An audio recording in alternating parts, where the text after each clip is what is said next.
When Cole first saw him at the gala, he assumed the man was a submissive type, the kind who wore black lace beneath a tailored suit.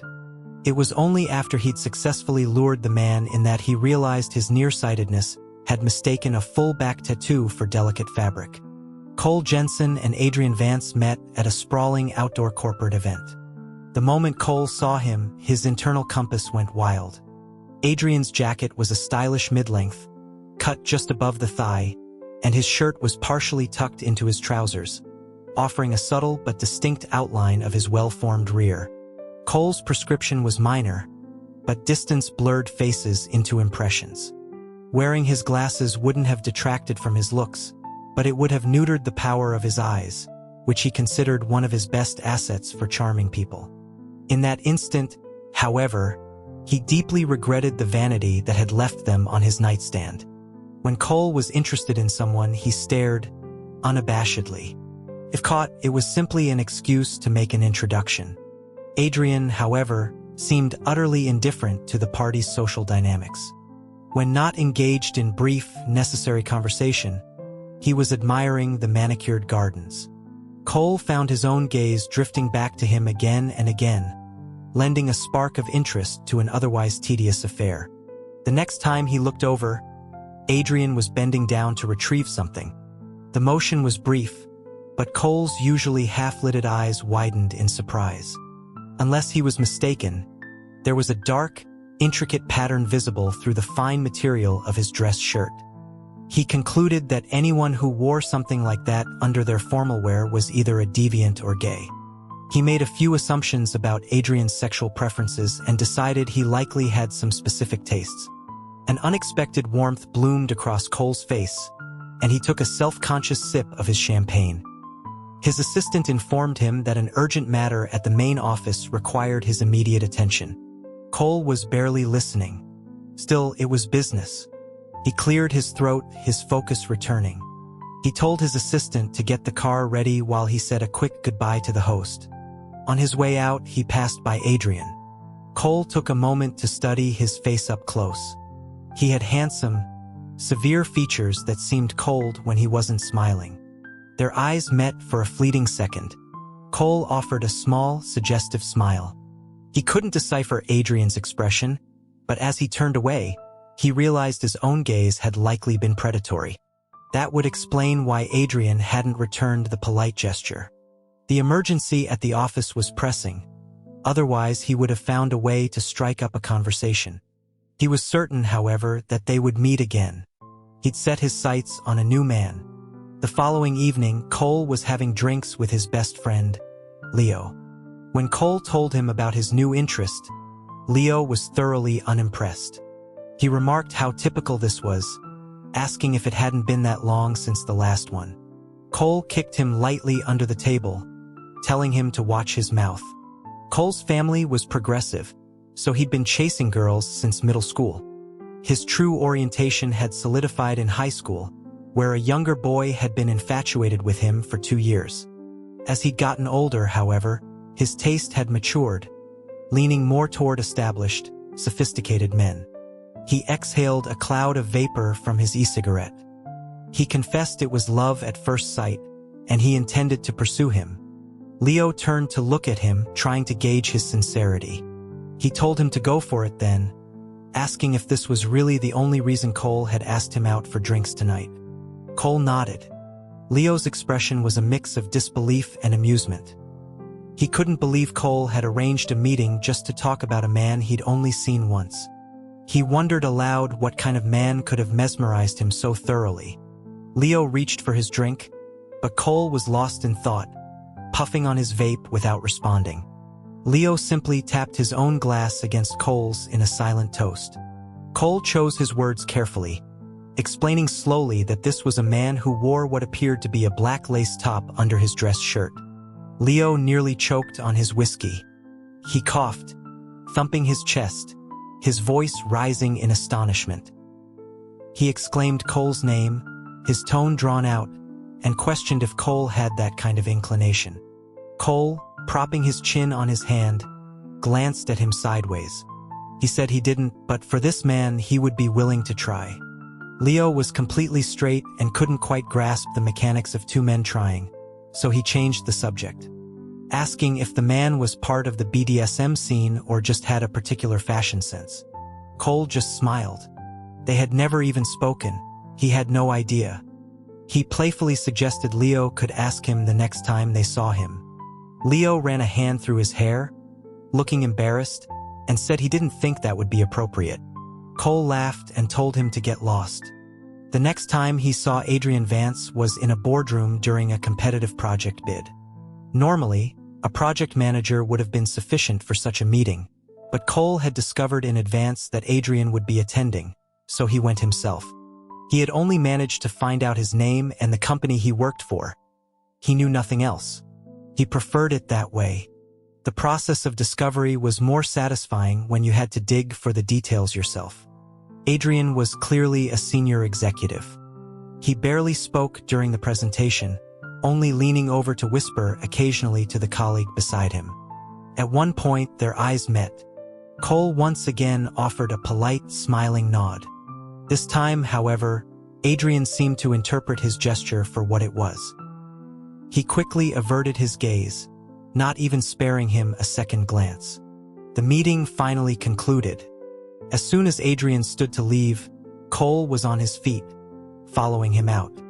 He called out to him, asking Mr. Vance to wait. Adrian paused but didn't turn around. After a moment, the two people with him continued on their way.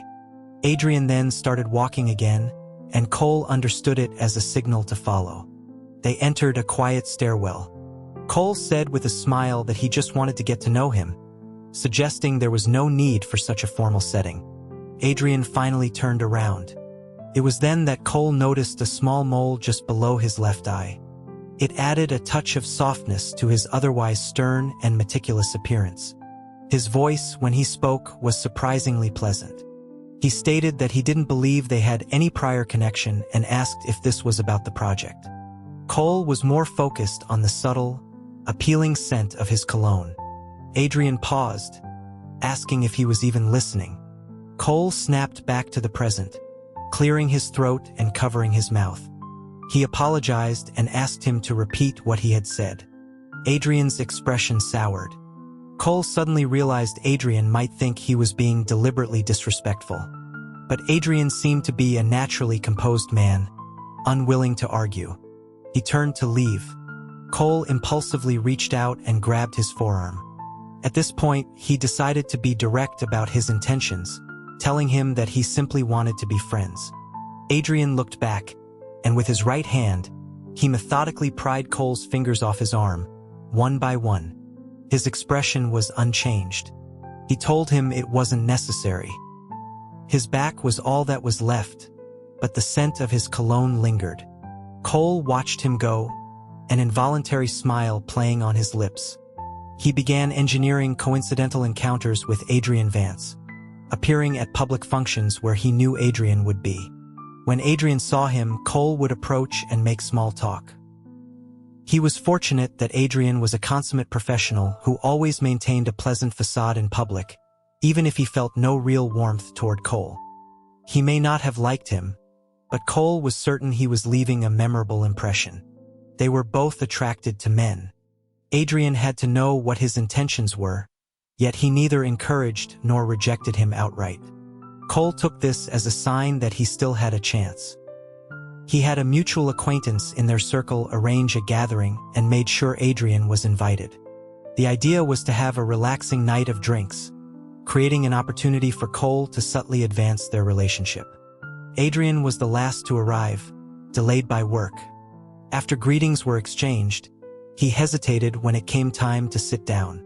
The acquaintance gestured to the empty seat beside Cole, suggesting they should get to know each other. Adrian didn't refuse and sat down next to him. Someone suggested that just drinking was boring and they should call in some female companions. Cole's own preferences didn't align, so he remained silent. Another person agreed, and the others tacitly consented.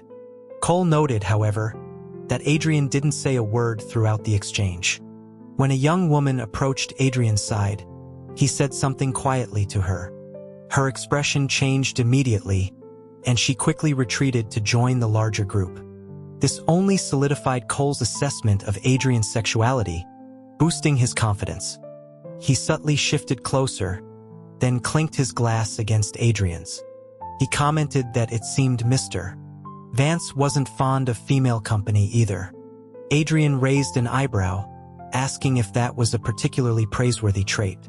Cole had deliberately worn a low-cut shirt, and by now he had unbuttoned it to his chest. His tone was suggestive when he replied that Adrian knew what he meant. But Adrian remained inscrutable, saying he was sorry, but he didn't understand.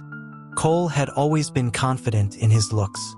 Adrian's repeated rebuffs only fueled his desire to conquer him. He decided this wasn't the right place to talk and suggested they go somewhere else. Cole led Adrian upstairs. He hadn't expected Adrian to follow him, but he wasn't one to overthink things.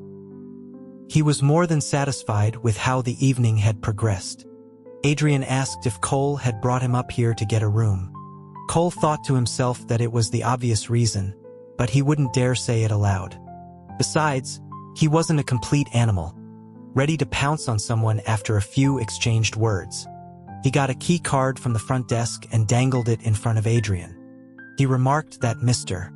Vance didn't seem like the type to frequent places like this, clarifying that it was just for the private spa.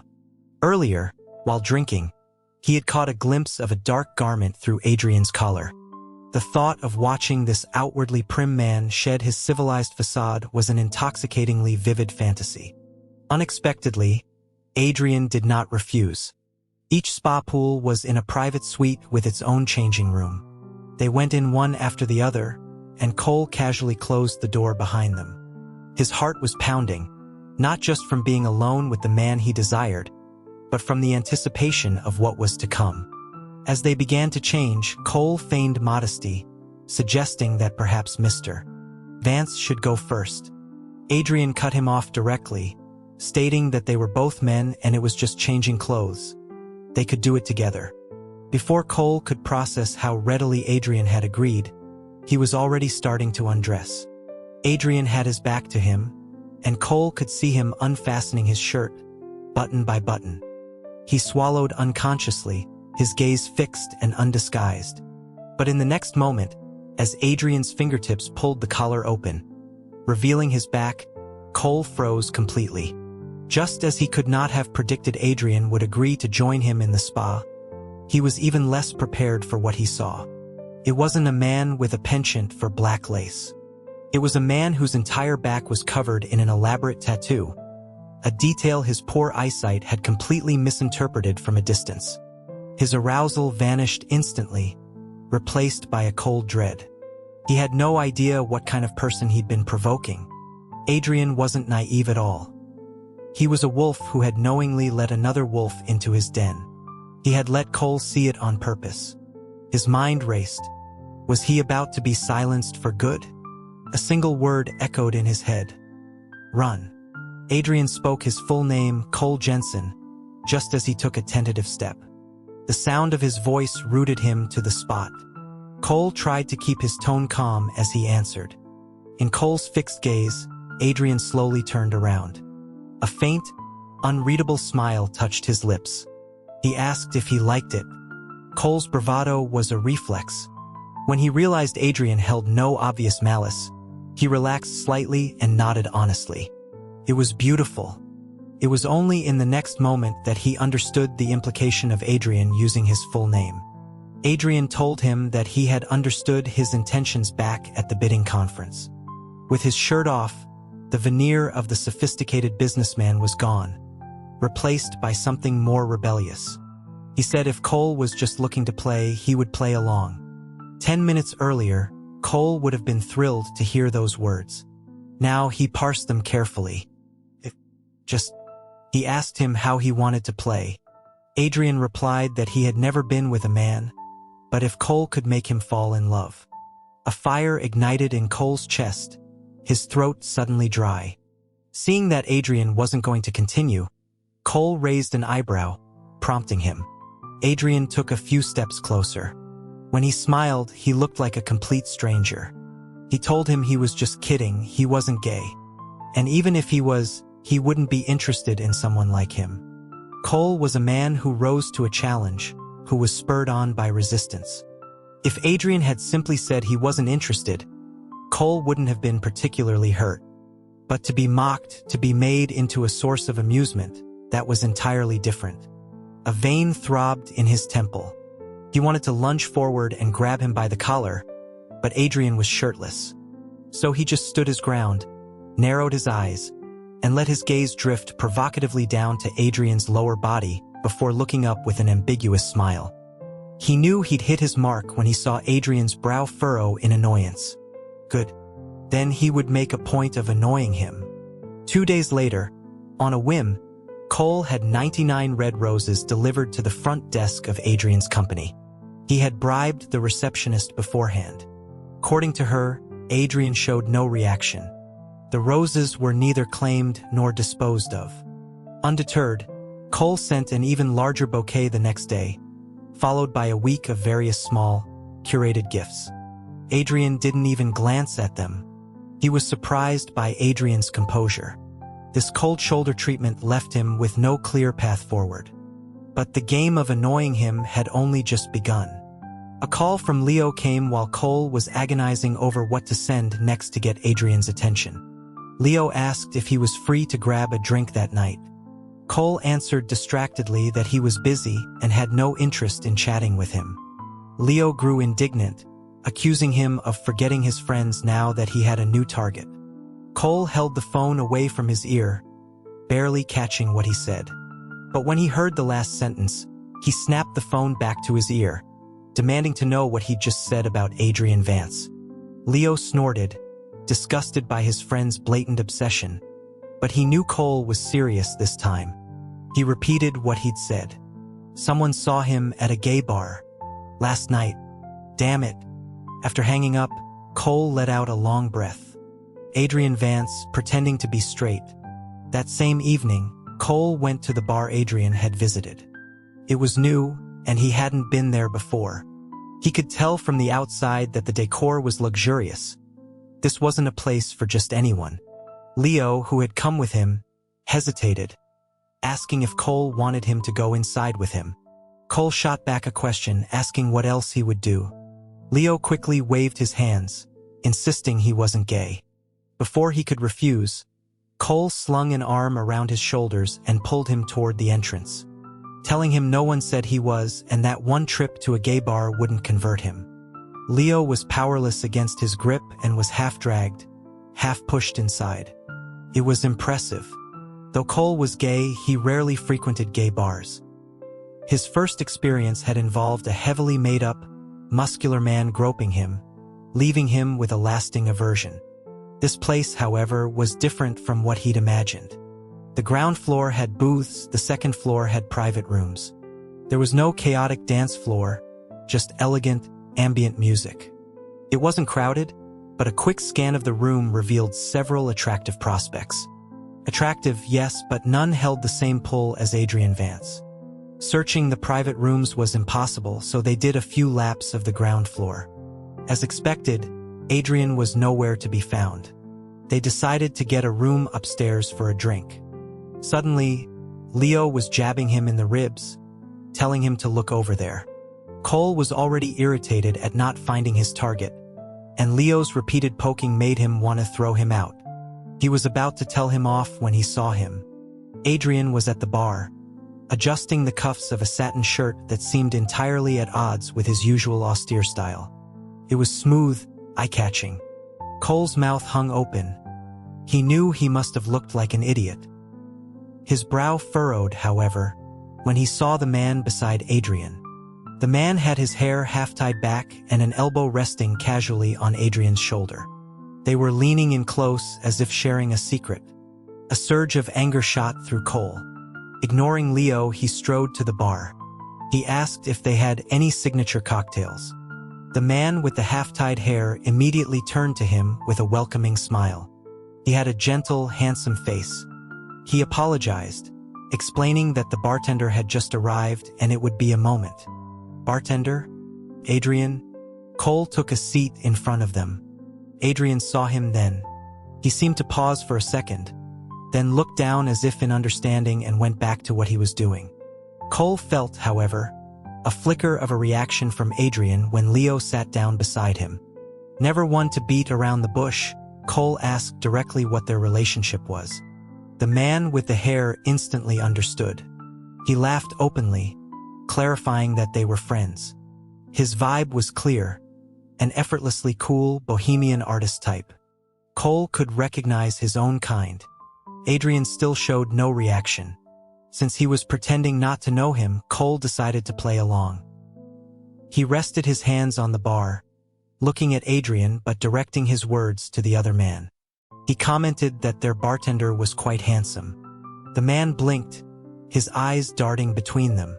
He explained that since the bar just opened, he had convinced Adrian to help out for a couple of days. And if Cole found him handsome, he should look his fill, because he wouldn't be there for long. Cole nodded in understanding, but his next question was for the man himself. He asked the handsome man what his name was. The man seemed surprised by the shift in attention, but he was good-natured. He extended a hand and introduced himself as Han, the owner of the bar. Before Cole could shake his hand, a glass was slid between them. Cole's hand hovered in midair before he closed it around the glass instead. Han smiled and withdrew his hand. Cole nodded at him apologetically. Then came Adrian's voice. It was lemon ice water. He told him to enjoy it. Cole pushed the glass in front of Leo, then looked at Adrian. He requested another one. They stared at each other for a long moment, neither speaking first. It had been 2 weeks since they had last seen each other at the gathering. Although the pursuit had been one-sided, Cole didn't understand. He didn't get why Adrian would be indifferent one moment and then strangely dismissive the next. Why would he interrupt his conversation with Han if he disliked him? Why would he confront him with this silent stare now if he wanted nothing to do with him? Leo chimed in that Cole could just drink his if he wasn't thirsty. Cole inwardly cursed himself for bringing Leo along. This wasn't about being thirsty. Unable to contain his frustration, Cole walked around the bar, grabbed Adrian by the arm, and pulled him away. The bar's only bartender was now abandoning his post. They had only gone a few steps before Adrian wrenched his arm free. They were in a corner, shielded by a wall, out of sight from the main area. Cole turned to face him. He told him he had just one question. Adrian's expression was still cold, but his eyes held an emotion Cole couldn't decipher. He asked why Adrian had interrupted him and Han. Cole was still holding onto a sliver of hope for a different kind of answer. But Adrian's next words felt like a bucket of cold water. He said Han was his friend and he didn't want Cole near him. He saw Adrian's brow furrow. To be blunt, he told Cole to stay away from him from now on. It was a sharp, painful blow. Cole pursued people without shame, but he never crossed certain lines. In his 20-plus years, he had never been rejected so completely. Even the boy in high school had apologized when he turned him down. Who was Adrian Vance to be so cruel? Before Cole could say anything to salvage his pride, Leo, whose reaction time was notoriously slow, finally caught up. He ran over, asking Cole why he had just dragged the man away without a word, expressing his hope that they wouldn't start a fight.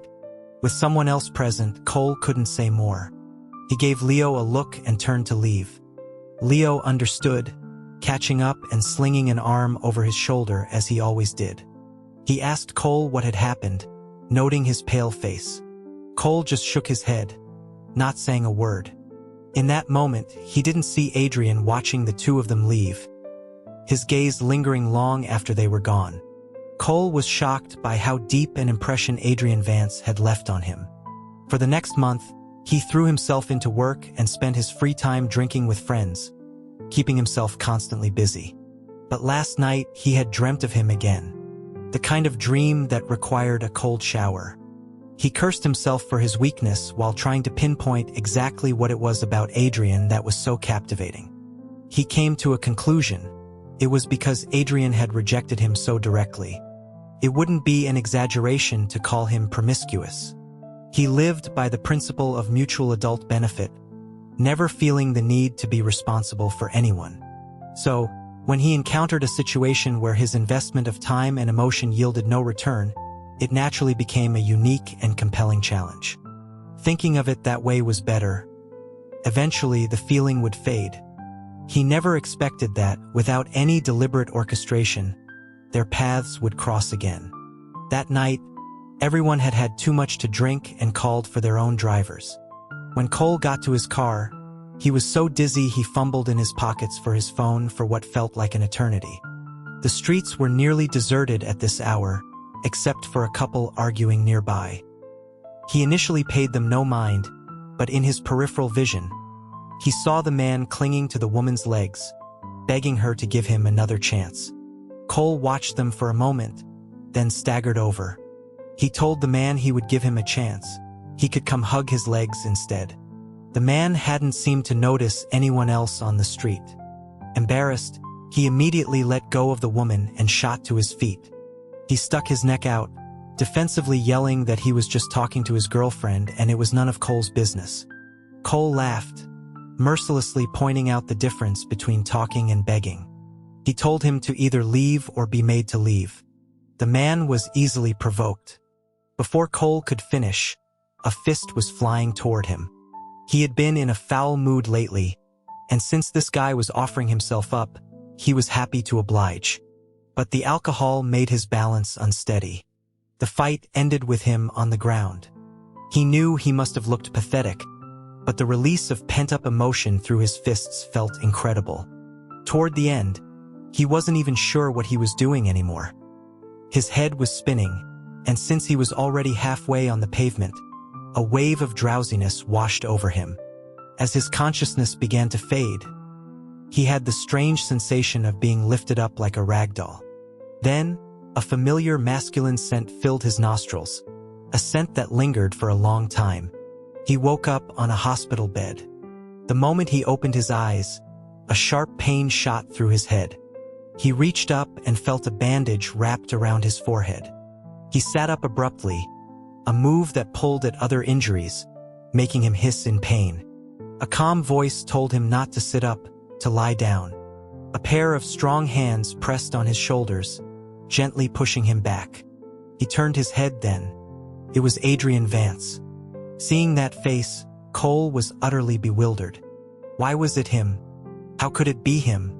What was he doing here? His confusion must have been written all over his face, because Adrian cleared his throat and explained that Cole had gotten into a fight with his sister's ex-boyfriend while drunk. The wound on his head, he added, was from when he fell. Though his fragmented memories confirmed some of this, hearing that his most severe injury was self-inflicted was deeply humiliating. He had meant to be a hero and had ended up looking like he was just throwing a drunken tantrum. Mortifying. And in front of this person, of all people, he muttered a thank you. He looked at him again, his expression a mixture of confusion and inquiry. Adrian seemed to interpret something from his face, his thin lips parting to utter two words. So dumb. Cole felt like his brain really had been rattled by the fall. He could have sworn he detected a trace of fondness in those two words, a thought that sent an inexplicable shiver down his spine. It was then that he noticed he was wearing a hospital gown. He asked if Adrian had changed his clothes. Adrian didn't look at him. He simply said yes, explaining that his clothes were filthy after rolling around on the ground. Cole didn't dare to imagine the scene of a stone-faced Adrian changing his clothes. Although he knew from the moment he saw him that he could never truly forget this man, the knowledge that Adrian had changed him, and possibly stayed with him all night, brought him no joy. After a moment of thought, he decided to say it. He told him that if this was because he had helped his sister, it wasn't necessary. He would have done the same for anyone. After he spoke, he noticed Adrian's gaze had returned to him. He looked at him, the emotion in his eyes the same as the night he rejected him at the gay bar. It was as if any extra feeling he had just imagined was a complete fantasy. Adrian told him he was overthinking it. It was just for his sister's sake. Adrian didn't stay long. Given their current relationship, they would only end up saying things neither of them wanted to hear. But before Cole could lie back down and get some more sleep, a young woman knocked and entered the room. She asked if she was disturbing his rest. Even if he hadn't seen her last night, he would have known instantly that she was Adrian's sister. He told her she wasn't. The young woman had a bright, cheerful face, and her words were much sweeter than her brother's. She thanked him, saying how lucky she was that he was there last night. Otherwise, she didn't know how long she would have been stuck with that jerk. She told him he looked so cool when he rushed over. Cole felt a little embarrassed, considering he had injured himself more than he'd been injured. She then asked if he was a friend of her brother's, mentioning she had heard him say his name last night. She added what a coincidence it was. Cole was taken aback. He said he was his friend? She shook her head, saying she had just guessed. A wave of disappointment washed over him. They weren't exactly friends, but he wished they had some kind of connection. The sister was outgoing and went on to tell him many things about Adrian. They were from a blended family. Adrian had stopped taking money from home a long time ago, becoming financially independent during college. He paid for his own graduate studies abroad and had only returned to the States in the last couple of years, being appointed CEO of his current company. He was successful in his career and had never been in a relationship. Never been in a relationship. While Adrian didn't seem like the type to dote on a partner, for someone like Cole, whose sexuality had awakened in high school and whose free time was spent in revelry, the fact that Adrian had never dated was incredible. She confirmed it was true, though she admitted they didn't talk much, so it was possible he had and just never told her. After all this, Cole's interest had not waned. He hesitated for a moment before asking the question that had been on his mind for a long time. He asked if she knew about the tattoo on her brother's back. At this, she perked up and leaned closer, as if afraid of being overheard. She whispered that her brother would never let her tell anyone about this. Cole held his breath, his mind already spinning a grand narrative of a gang leader who ruled over underlings, straddled the line between legal and illegal, and maybe even collected protection money. Actually, she said, my brother got the tattoo to look tough. To look tough. Tough. Cole's fantasy bubble burst. Seeing his deflated expression, she knew he'd been imagining something far more dramatic. She explained that he might have been bullied abroad due to his reserved personality, though he was never one to back down from anyone. She thought that part of her brother was very cool. Cole nodded. Though he hadn't expected that reason, it added a touch of humanity to Adrian Vance. He found himself curious about those years abroad. He was probably not the stoic, cold person he was now. He likely did many things without restraint. Getting a full back tattoo to intimidate bullies was, he had to admit, very cool. And kind of cute. Over the next few days, Cole shamelessly enjoyed the care Adrian provided. Ever since he learned the origin of the tattoo, he felt the man's intimidating aura had completely vanished. Whatever happened after he was discharged was another matter.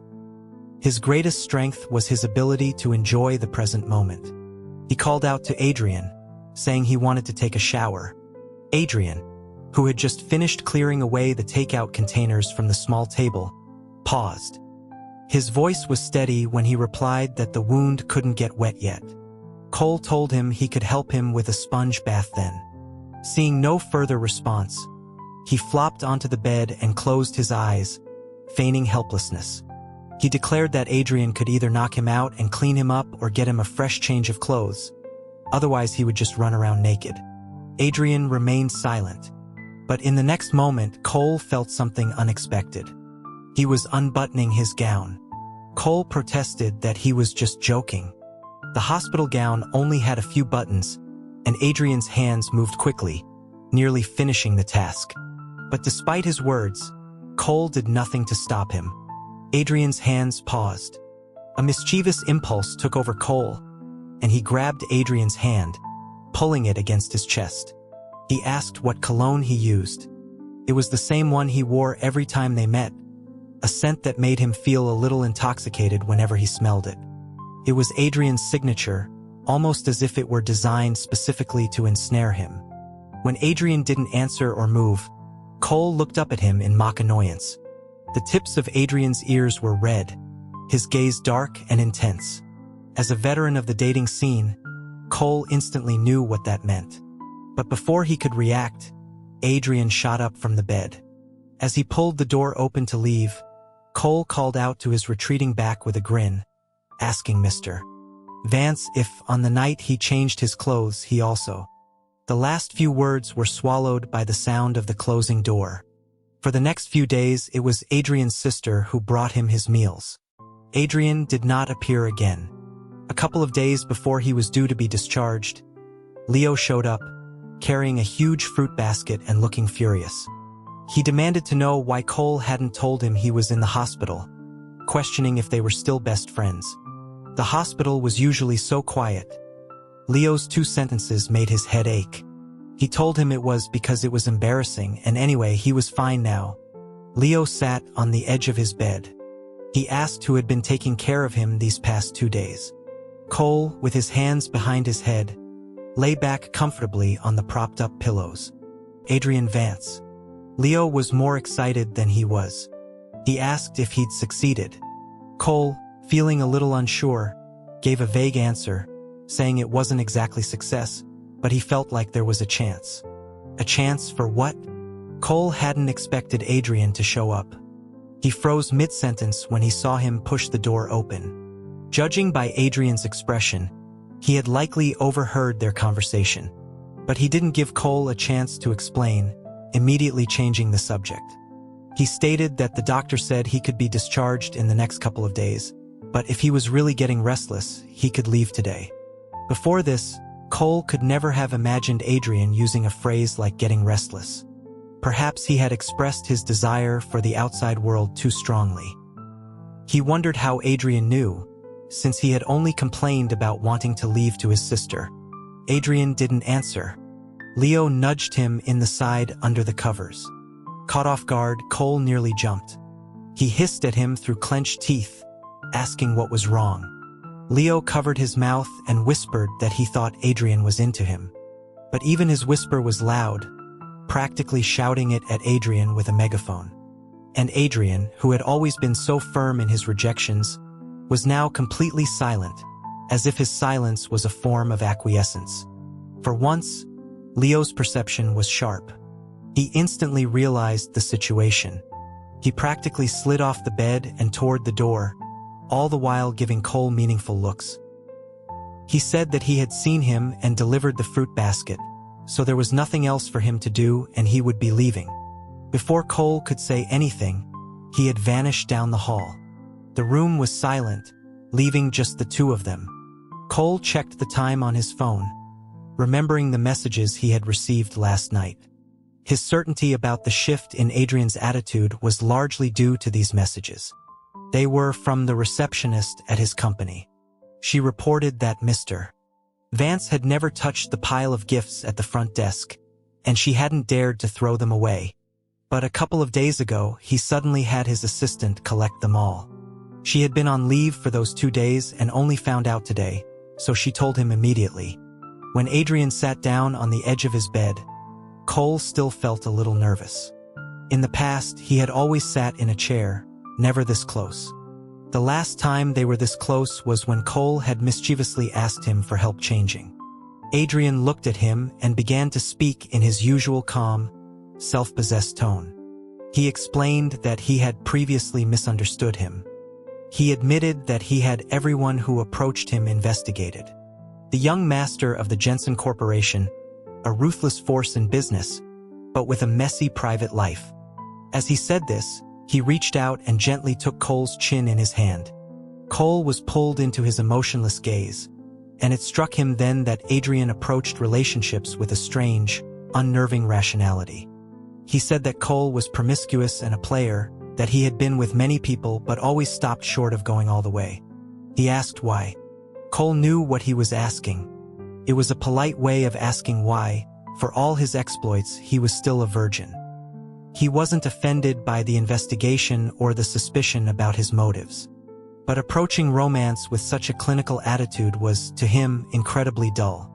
He explained patiently that he knew the difference between playing around and being serious. Adrian released his chin. There was a hint of confusion in his eyes. He asked which category he fell into. If it weren't for his completely earnest expression, Cole would have been floored by the question's seductive power. He thought for a moment instead of giving the crude answer on the tip of his tongue. He looked at him and smiled. He told him that by asking the question, he probably already had the answer in his heart. Adrian looked away. It was his telltale sign of being flustered. He hesitated, then said he wanted to hear it from him directly. Damn. If they weren't in a hospital, Cole would have pounced on him. He cleared his throat, pushing away certain images from his mind, and then said with all sincerity that he liked him. The serious kind. Adrian looked back at him, the ice in his eyes seeming to melt a little, becoming softer. He asked if he could trust him. Cole tried to keep his tone light. He said whether he trusted him or not didn't matter. He just wanted to know what Adrian was thinking about him right now. Adrian frowned in thought for a long time before finally formulating a conclusion. If his expression hadn't been so serious, Cole might have mistaken it for a prepared speech. He stated that if they were talking purely about thoughts, he had quite a few thoughts about his body. It took Cole a moment to process this. He couldn't believe how this man could turn a flirtatious line into something so flat and pragmatic.